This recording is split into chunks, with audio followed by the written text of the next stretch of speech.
So today we'll be talking a little bit about St. John Paul II, Pope, and a couple of his encyclicals. Now, regarding the encyclical called Solicitudo Rei Socialis, this had to do with certain forms of economic organizations. And the other encyclical would be Centissimus Annus, which also dealt with problems within capitalism and socialism. Now, in order to understand these clearly, we must always refer back to the earlier social teachings of the Church, beginning with Leo XIII, Rerum Novarum, which clearly stated that the type of capitalism which derives from the liberalism going back to the 18th century, liberal philosophies, is not acceptable, it's not compatible with Catholicism, because Catholicism stands for the principles of truth and justice as taught by Jesus Christ, and this particular type of capitalism, which purports to not be subject to the state, is antithetical because it takes away the human dignity of the working people and subjects them to the whim of a small number of people who own great wealth, who own land, and can therefore basically take advantage of these working people who tend to be weak in the sense of not having economic power. So, if we look back to the first encyclical, Solicitudo Rei Socialis, the Pope talks about something called structures of sin. Now, these are actually built into the organization of the economic system under this form of capitalism, and they cause very severe difficulties and problems and hardships for the society as a whole. It doesn't even benefit the small number of people who have ownership, because they are actually hurting themselves. They're actually becoming slaves to their own possessions. So that's where we have to come from. We can see how this worked out in the earlier writings of Karol Wojtyla before he became Pope, when he was still a priest at the University of Lublin. And he wrote a book called Catholic Social Ethics, I believe, which goes into the origins of communism and how it was based on ideals that are actually compatible with the Catholic Church. The idea that in the early church there was a form of communism or common ownership, where the faithful would share in common their belongings with the others. So this is not against Catholic teachings, but it's not actually the way that socialism and communism developed at the beginning of the 20th century, which involved a great amount of violence and oppression of the working people and war, because that only replaced the absolutism of the czars in Russia and various other locations where there was some kind of a misuse of property by the wealthy, taking advantage of the working people. So that's not what we're talking about here. We're talking about the basic form of communism, which did exist in the early church after the time of Christ. So in any event, we can see how that develops into the ideas that were developed there by Carol Wojtyla and later on Pope John Paul II after he became Pope. So we see in how there's not a preference or there's a preferential option for the poor expressed in these writings, in the sense that there's a responsibility or obligation that private ownership is required to take account of the poor. That's really the reason for the existence of private property, to ensure adequate distribution of goods and health and welfare, well-being of the entire society, and most particular the working people and the poor.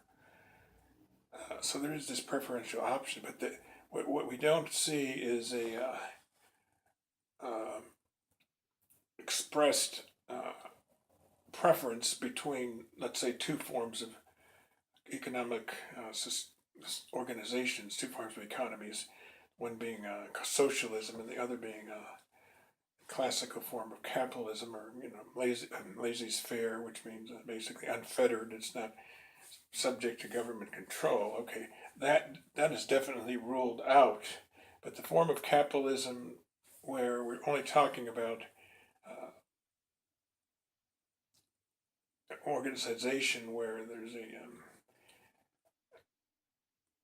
a distribution of control between workers, labor on the one hand, and capital, the ownership of the means of production on the other, okay, versus the socialist point of view, because the church has always taught that socialism in the form of government control, which takes away private ownership, is not acceptable, or it's not compatible with church teaching, because human beings do have a creative potential within themselves that can only be expressed through being allowed to own their own property, to have some possibility to improve their lives through acquiring property and exercising the ownership over property. So if we look at how this developed, though, if we have a form of capitalism that tries to act as though it's independent or not subject to state control or regulation, on the one hand, that's something that is also does not conform with church teaching, as the Pope makes clear in Centesimus Annus. He basically says that a capitalism understood as the right of people to own private property, private ownership, subject to the common good or the well-being of everybody, including the poor and including the working people, and within the context of some kind of state structure that places limits and restrictions on what the wealthy can and cannot do, taxation and that sort of thing. That is something which is not prohibited. That's something which the church recognizes as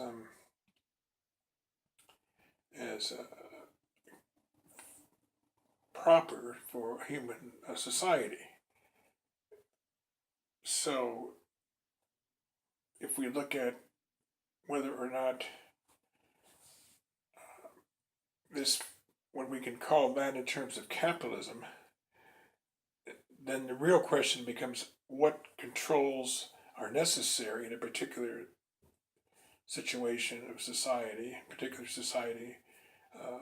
with what problems that they may have, what controls on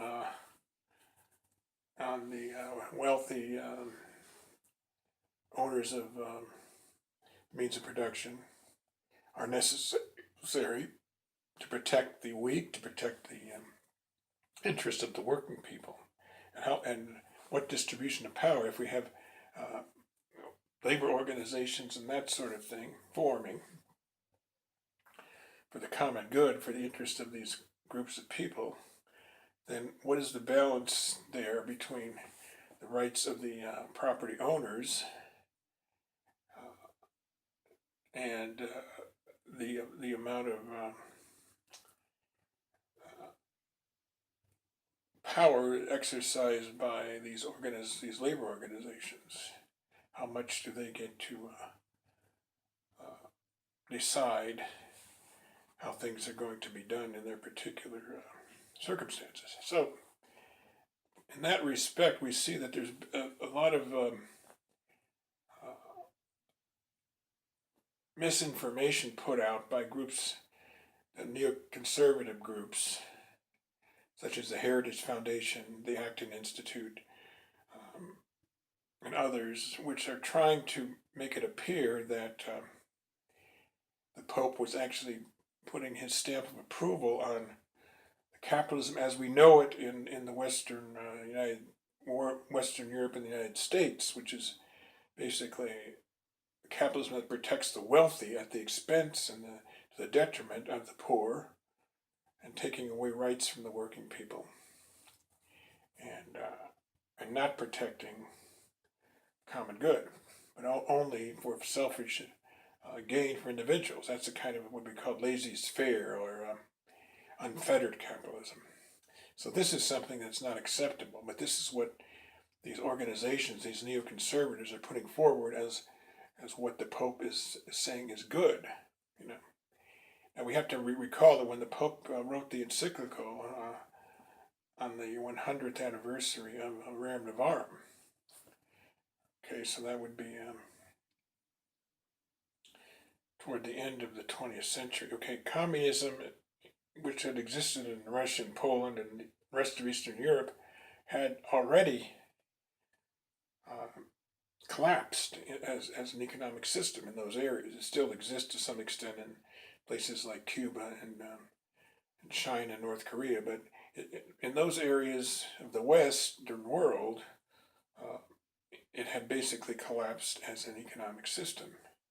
So the Pope had to use discretion and judgment in how he phrased these terms, capitalism, etc. He had to define it in a particular way.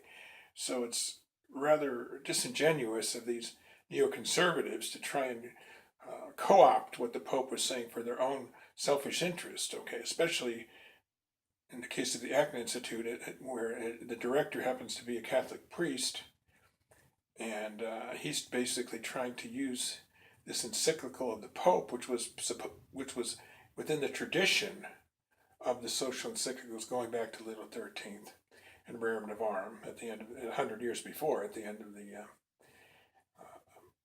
20th century, at the beginning of the 20th century, at the end of the 19th century, because the social teaching of the church has not changed over that time. So the Pope obviously could not have been endorsing something that was condemned by prior popes, Leo the 13th, Pius the 11th, and Pius the 12th. So then we see it continuing on to our day after Pope John Paul. We see, of course, Pope Benedict coming out with the same ideas, and then now Pope Francis, who is very harsh on the elite wealthy people of the world and how they are acting contrary to the common good for their own selfish gain. So we can see this in the writings of St. Augustine way back in the 4th century, where he talks about what Christ was saying about being the good shepherd, and how we have in our church, we have pastors or shepherds that are only trying to to to, to help themselves becoming wealthy or getting social recognition, with complete disregard for the flock which they're supposed to be exercising care to protect. In other words, the working people, the poor people, we see are suffering, and yet there's these priests, like the head of the Acton Institute, who comes out and defends a position which is actually contrary to everything that the church has taught from the very beginning. And then with the social encyclicals beginning with Leo XIII at the end of the 19th century, all the way up to the present day. So it's now the reason that there's various things to consider here. The fact that the American bishops may well indeed be in schism at this point. In other words, they refuse to do anything to rein in these dissident priests and these foolish people like George Weigel who defend this kind of stuff, this neocon stuff. And that's why it's extremely difficult now at this time. This is why there's a need for prayer for the church leaders, particularly for the Pope. Now, I've talked about this before, but we see what happens with the fulfillment of the prophecies of Our Lady at Fatima. We see that there's going to be an era of peace. Russia is already in the process of being converted, and with that, we're going to see an era of peace. But this era of peace cannot coexist or is incompatible with economic structure that contains structures of sin, corruption, exploitation of the workers,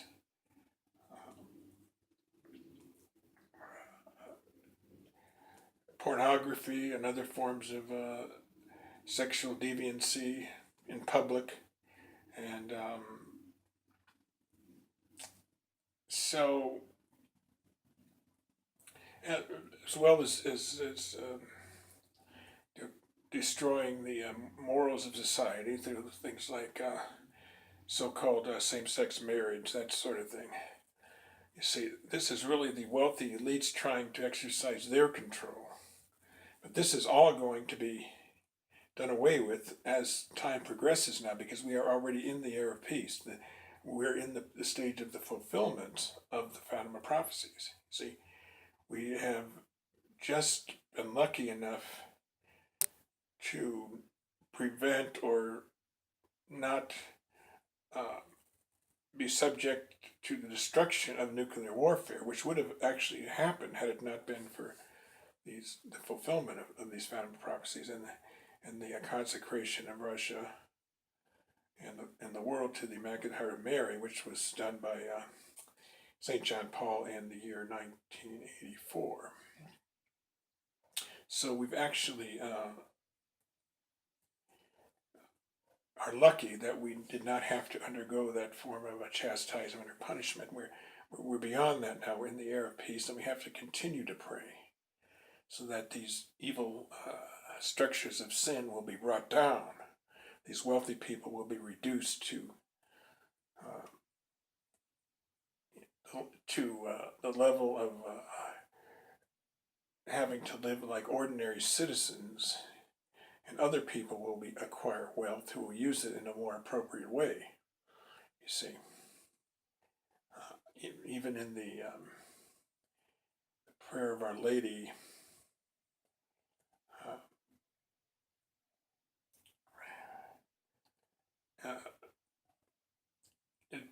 she basically says that the rich will be cast off from their pedestals, basically, you see, and sent away. So that is in the Magnificat prayer. So it's in the Gospel of Luke there, where Our Lady is responding to the angel's proclamation that she will become the Theotokos, the Mother of God. So, we're now in the season of Advent, so good luck and have a great day.